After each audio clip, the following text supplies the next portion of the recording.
Hello hello জনগণ, সবাই শোনো দিয়া মন, আমি এসেছি এখানে নাচাতে। বাংলাদেশের দর্শকরা আমার মতোই সরল সাদাসিধা, তারা ভালো জিনিসের কদর করতে জানে। শাকিব খানের মতো সুপারস্টাররা যখন একটা গান তাদের লিপে যায় বা তাদের সিনেমায় যায়, তখন অলরেডি না একটা আওয়াজ হয়ে থাকে, মানুষ ওয়েট করে থাকে। যেখানেই বাঙালিরা রয়েছে সেখানে কিন্তু আমাকে ওরা শাকিব খানের ফিল্মের গানগুলোকে রিকোয়েস্ট করে। প্রিয় দর্শক, স্বাগত জানাচ্ছি দৈনিক আমাদের সময়ের নিয়মিত আয়োজন কিছু কথা ছিলতে। আপনাদের সঙ্গে আছেন মোহাম্মদ জাকারিয়া, আর আমার সঙ্গে উপস্থিত আছেন তিনি এ বাংলা ও বাংলা দুই বাংলাতেই সমানভাবে জনপ্রিয়। সম্প্রতি রায়হান রাফি পরিচালিত তুফান সিনেমার দুষ্টু কোকিল গান দিয়ে যিনি আবারও আলোচনায়, তিনি বাংলা গানের আকাশে সত্যি এক উজ্জ্বল নক্ষত্র, তিনি আকাশ সেন। আপনাকে স্বাগত এবং শুভেচ্ছা জানাচ্ছি। অনেক ধন্যবাদ আমাদের সময়কে কিছু কথা ছিল অনুষ্ঠানে আমাকে ইনভাইট করবার জন্য। বাংলাদেশে এসে আপনার কেমন লাগছে? বাংলাদেশে এসে সবসময় খুবই ভালো লাগে, কারণ এখানকার অনেকগুলো জিনিস আমাকে অ্যাট্রাক্ট করে। এখানকার খাবার, স্পেশালি ইলিশ মাছ, জামা কাপড়, আর প্লাস হচ্ছে এটা আমার কর্মভূমি, তো কর্মভূমিতে আসতে কার না ভালো লাগে। অনেকেই বলে থাকেন যে আকাশ সেন ওভার বাংলার হলেও বাংলাদেশে বেশি জনপ্রিয়। বাংলাদেশের দর্শকদের, শ্রোতাদের মন জয় করার রহস্যটা কি? কারণ বাংলাদেশের দর্শকরা আমার মতোই সরল সাদাসিধা, তারা ভালো জিনিসের কদর করতে জানে, তার জন্যই হয়তো আমার গানগুলোকে অ্যাকসেপ্ট করে। এটা আমার জন্য খুব একটা গর্বের বিষয়, আনন্দের বিষয়, কারণ গোটা বিশ্বে বাংলাদেশিরা ছড়িয়ে রয়েছে, বাঙালিরা ছড়িয়ে রয়েছে, তারা যে আমার কাজ গ্রহণ করছে, আমি খুবই গর্বিত। দাদা, সম্প্রতি তুফান সিনেমার আপনার দুষ্ট কোকিল গানটি রীতিমতো সামাজিক যোগাযোগ মাধ্যমে ভাইরাল, ট্রেন্ডিংয়ে। এই গানটার আদ্যপান্ত বিষয়টা একটু জানতে চাই। এই গানটার আদ্যপান্ত বিষয় হচ্ছে, আমার বাড়ির পেছনে একটা আম গাছ আছে, দুটো আম গাছ, তো সেখানে প্রচুর কোকিল ডাকাডাকি করে। জেনারেলি ডাকে কিন্তু মেল কোকিলরা ডাকে মহিলা কোকিলদেরকে অ্যাট্রাক্ট করবার জন্য। তো মাঝে মাঝে তাদের এই প্রেম নিবেদনটা আমাদের সকালবেলায় ঘুমেরও ব্যাঘাত ঘটায়। তো সেখান থেকেই কোকিলগুলো খুব দুষ্টু হয়েছে, সেখান থেকে দুষ্টু কোকিলের কনসেপ্টটা মাথায় আসে, এবং তারপরে গানটা বানাই আমরা। গানটা কোনোভাবে রায়হান রাফি বাবুর কানে যাই, ডিরেক্টরের, এবং রায়হান রাফি আমাকে ফোন করে রীতিমতো ধমক দেয়, তুমি এরকম একটা গান আমাকে শোনাওনি, রেখে দিয়েছো। আমি কী করে জানবো যে তুমি তোমার সিনেমাতে লাগবে? এটা আমার লাগবে, এমন তাহলে লাগবে, নাও। তো credit goes to Raihan Rafi, যে ও চুজ করেছে এমন একটা গান যেটা সিনেমাটার জন্যও ভালো, এবং ও গানটার সাথে খুব জাস্টিস করেছে। গানটাকে আসার আগে যে ওই গানটা ট্রেলারে যে দুষ্টু কোকিল কু, ওইটা আরও উত্তেজনা বাড়িয়ে দিয়েছিল মানুষের মনে। দাদা, এই গানটি আপনার লেখা, আপনার সুর করা, গেয়েছেন আমাদের কণা। সবকিছু মিলিয়ে মিমি চক্রবর্তীর অভিনয়, সবকিছু মিলিয়ে পর্দায় আপনি দেখে আপনার অনুভূতিটা কেমন? খুবই সুন্দর অনুভূতি। আমি এই গানটার যখন শুটিং হচ্ছিল কলকাতায় সোয়াভূমিতে একটা বড় সেটের মধ্যে, তো আমি সারাদিনই সেখানে ছিলাম কিং খানের সাথে। তো আমি দেখেই বুঝতে পেরেছিলাম তখন, এবং মনিটর দেখছিলাম রাফির পাশে বসে, তখনই বুঝতে পেরেছিলাম যে গানটা কিছু একটা ম্যাজিক করতে চলেছে। এত সুন্দর কোরিওগ্রাফি, আদিল কোরিওগ্রাফ করেছে, এত সুন্দর সেট, এবং বসের এন্ট্রি, বসের সেই অ্যাটিটিউড, সব মিলিয়ে মানে একটা মাখন হয়ে গেছে পুরো। আমাদের মেগাস্টার শাকিব খান প্রিয়তমার পর থেকে দারুণভাবে আলোচিত, দারুণভাবে আলোচনায়। সম্প্রতি তুফান সিনেমার ক্রেজ আপনি দেখতে পাচ্ছেন, তা আপনার কাছে আমি জানতে চাইব, কলকাতায় শাকিব খানের ক্রেজ, তুফান দেখার ক্রেজ আপনি নিজ চোখে কীভাবে দেখছেন? কলকাতা, মানে ওয়েস্ট বেঙ্গল এবং আসামের বিভিন্ন প্রান্তে আমি অনুষ্ঠান করতে যাই, তো যেখানেই বাঙালিরা রয়েছে সেখানে কিন্তু আমাকে ওরা শাকিব খানের ফিল্মের গানগুলোকে রিকোয়েস্ট করে। তার মানে নিশ্চয়ই বুঝতে পারছেন যে শাকিব খান কতটা ওখানকার জনপ্রিয়, পপুলার, এবং কতটা মানুষ ভালোবাসে। কারণ ওই যে বললাম যে শাকিব খান শুধুমাত্র বাংলাদেশের বাঙালিরা নয়, এবং খুব তাড়াতাড়ি যে ওয়েস্ট বেঙ্গলের যে শহরের যে বাঙালিগুলো, তারাও শাকিব খানকে কিন্তু খুঁজতে বা তাদেরকে গণ্য করতে শুরু করবে, যে এই মহানায়কটা কোথা থেকে এলেন বা কোথায় ছিলেন এতদিন। আপনি বাংলাদেশের অনেকের সাথে কাজ করেছেন, অনেকের, আপনার কাছে সবচেয়ে বেশি প্রতিভাবান কাকে মনে হয়? সবাই খুব ট্যালেন্টেড, সব, মানে আমি কাজ করেছি যেমন কণার সাথে কাজ করেছি, আঁখি আপার সাথে কাজ করেছি, কুণালের সাথে কাজ করেছি, পূজার সাথে কাজ করেছি। তো আমার কলকাতার থেকে ফ্র্যাঙ্কলি এখানকার মহিলা কণ্ঠদের, মহিলা শিল্পীদের কণ্ঠ অনেক ভালো এবং সাবলীল এবং খুব ফ্ললেস মনে হয়, খুব সোলফুল। ওখানে যেমন গান গাওয়া মানেই হচ্ছে তারা রিয়েলিটি শো থেকে আসুক বা যেখান থেকে আসুক, ওরা একটা কোনো আর্টিস্টকে আইডল বানিয়ে নেয় এবং তাদের মতো করে একটু গাওয়ার চেষ্টা করে। মানে ফিমেল সিঙ্গার হলে একটু শ্রেয়া ঘোষালের মতো গাইতে হবে, মেল সিঙ্গার হলে একটু অরিজিতের মতো গাইতে হবে।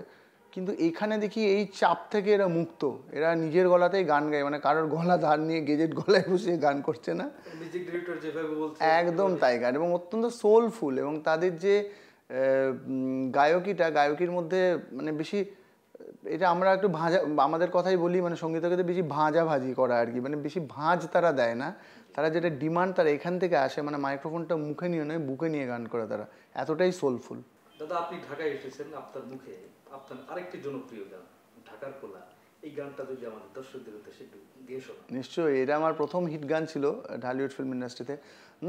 হ্যালো হ্যালো জনগণ, সবাই শোনো দিয়া মন, আমি এসেছি এখানে নাচাতে, সুন্দরীদের বলছি হাই, সাবধানে থেকো তাই, হেভি ঝটকা আছে আমার ছোঁয়াতে, ও বুকে পিড়িতির আগুন বেড়ে যায় যায় দ্বিগুণ, কাকে দিনটা দেব কাকে দেব রাত, আমি সোজা পথে চলি খুলে মনের কথা বলি, তবে চ্যালেঞ্জ নিলে করব কিস্তিমাত, ঢাকার পোলা ঢাকার পোলা ঢাকার পোলা ভেরি ভেরি স্মার্ট, কলকাতার পোলা কলকাতার পোলা কলকাতার পোলা আমি ভেরি ভেরি স্মার্ট। খুবই অসাধারণ, Thank you. আপনার কাছে আমার আরেকটা রিকোয়েস্ট, বাংলাদেশের মেয়েরা তুই এই গানটি শুনতে চাই, ঢাকার পোলা যেহেতু গিয়েছি, মেয়েদের তো খুশি করতেই হবে, এবং বৈষম্য হয়ে যাবে, খুব চাপ হয়ে যাবে, এবং বাংলাদেশের মেয়ে গানটা বাংলাদেশি মেয়েদের গুণগান করেই, বাঙালি মেয়েদের গুণগান করেই আমার যাত্রা আর কি স্পিড বেড়ে গেছে, আমার গাড়ি জোরে জোরে ছোটা শুরু করেছে। মেয়ে ভক্ত না, আমার ক্যারিয়ারটাও আপলিফ্ট হয়েছে অনেক। তো সব all beautiful Bangladeshi girl for you, ওরে বাংলাদেশের মেরে তুই এইলা দুইলা যাস, একবার যেই গুইরা তাকাস লাগে ঝাকাস, পদ্মা নদীর ইলিশ খাইয়া রূপখানা কি ঝকঝকে বানাস, ও লালা হো ও লালা হো ও লালা হু হু হু হু। আরেকটি বিষয় জানতে চাইবো, আপনার সঙ্গীতের হাতে করে অন্য কিছু না হয়ে, ক্রিকেটার না হয়ে, নায়ক না হয়ে সঙ্গীতের পথে আসলেন কেন? আমার মনে হয় সেটা পুরো ডিজাইন করা, যেভাবে প্রত্যেকটা মানুষকে উপর থেকে পাঠানো হয় তার নিজের দায়িত্ব পালন করতে, তো আমাকে হয়তো এই কাজের জন্যই পাঠানো হয়েছে, এই জন্মটা আমার হয়তো এই জন্যই হয়েছে, যাও গিয়ে একটু সঙ্গীতের ভান্ডার যেগুলো অলরেডি ভরে আছে তার মধ্যে আরও একটু কিছু তোমার কন্ট্রিবিউট করে রেখো, এটা আমার ন্যাচারাল ছাড়া। You can become a singer, আপনি একজন গায়ক হতে পারেন, আপনি একজন খেলোয়াড় হতে পারেন, বাট ক্রিয়েট করা কোনো কিছু আমার মনে হয় ওটা পুরোপুরি উপর থেকে হয়, মানে ওটা সৃষ্টিটা তার আদেশ ছাড়া কখনোই হয় না, লেখা বলুন সুর বলুন। তো আমি আই থ্যাঙ্ক টু অলমাইটি। এক সময় আমাদের এখানে অ্যালবামের গান হতো, সোলো গান হতো, বিভিন্ন টাইপের গান হতো।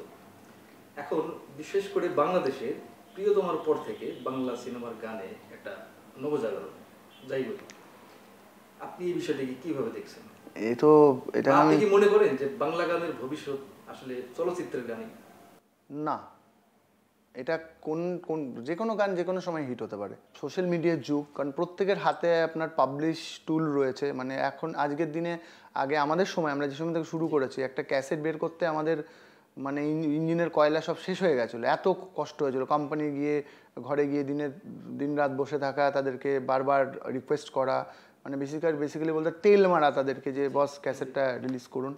কিন্তু এখন তো এখনকার ছেলেমেয়েদের হাতে সেটা অসুবিধা নেই, তো গান বানাচ্ছে যেভাবে তারা ছাড়তে পারছে, অ্যাটলিস্ট 10টা মানুষের কাছে পৌঁছাচ্ছে।